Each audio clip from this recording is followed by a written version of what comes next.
ఏపీలో రైతులకు మరో గుడ్ న్యూస్ చెప్పింది కూటమి ప్రభుత్వం. అన్నదాతల కోసం మరో పథకాన్ని ప్రవేశపెట్టింది. పాల దిగుబడి పెంచడమే ప్రధాన లక్ష్యంగా పాడి రైతులకు ప్రోత్సాహకాలు అందించే లక్ష్యంగా ఎన్డీఏ ప్రభుత్వం అడుగులు వేస్తోంది. ఈ మేరకు ఊరూరా పశుగ్రాస క్షేత్రాలకు గ్రీన్ సిగ్నల్ ఇచ్చారు వ్యవసాయ శాఖ మంత్రి కింజారపు అచ్చెన్నాయుడు. పేద రైతుల జీవనోపాధి మెరుగుపరిచేందుకు పాల దిగుబడి పెంచే లక్ష్యంతో ఊరూరా పశుగ్రాస క్షేత్రాలు రాష్ట్రంలో అన్ని గ్రామాలలో ప్రారంభించాలని అధికారుల్ని ఆదేశించారు మంత్రి అచ్చెన్నా.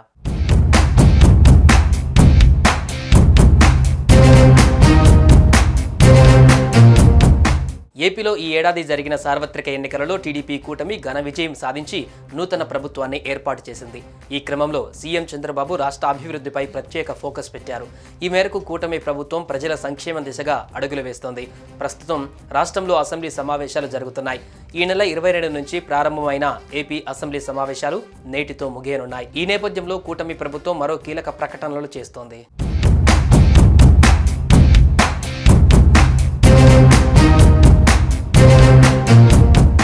ఆంధ్రప్రదేశ్ ప్రభుత్వం పాడి రైతుల కోసం ప్రత్యేక పథకాన్ని అమలు చేస్తుందని రాష్ట్ర వ్యవసాయ శాఖ మంత్రి కింజారపు అచ్చెన్నాయుడు తెలిపారు. పాడి రైతులే కాదు, ఇతర చిన్న సన్నకారు రైతులు కూడా ఈ పథకం ద్వారా లబ్ధి పొందవచ్చని తెలిపారు. పాల దిగుబడి పెంచడంతో పాటు రైతుల సంక్షేమంలో భాగమే ఊరూరా పశుగ్రాస క్షేత్రాలు పథకాన్ని అమలు చేస్తున్నామని వ్యవసాయ మంత్రి వెల్లడించారు. పేద రైతుల జీవనోపాధి మెరుగుపరిచేలా ఈ పథకం ఉందన్నారు. రాష్ట్రంలోని అన్ని గ్రామాలలో ఈ పశుగ్రాస క్షేత్రాలను ఏర్పాటు చేస్తామన్నారు. ఈ పథకంలో చేరాలనుకునే రైతులు వ్యవసాయ అధికారులకు సంప్రదించాలని మంత్రి సూచించారు.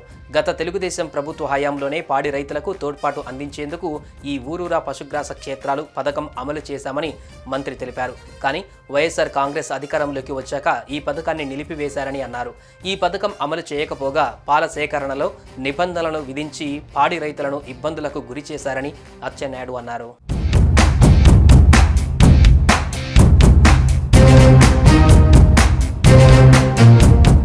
ఉపాధి హామీ పథకంలో ఊరూరా పశుగ్రాస క్షేత్రాల పెంపకం కార్యక్రమాన్ని ఎన్డీఏ ప్రభుత్వం అమలు చేస్తుందని వ్యవసాయ మంత్రి తెలిపారు. ఈ పథకంలో భాగంగా చిన్న మరియు సన్నకారు రైతులు అంటే 5 ఎకరాల లోపు వ్యవసాయ భూమి కలిగిన రైతులు పశుగ్రాసం పెంచడానికి అర్హులని తెలిపారు.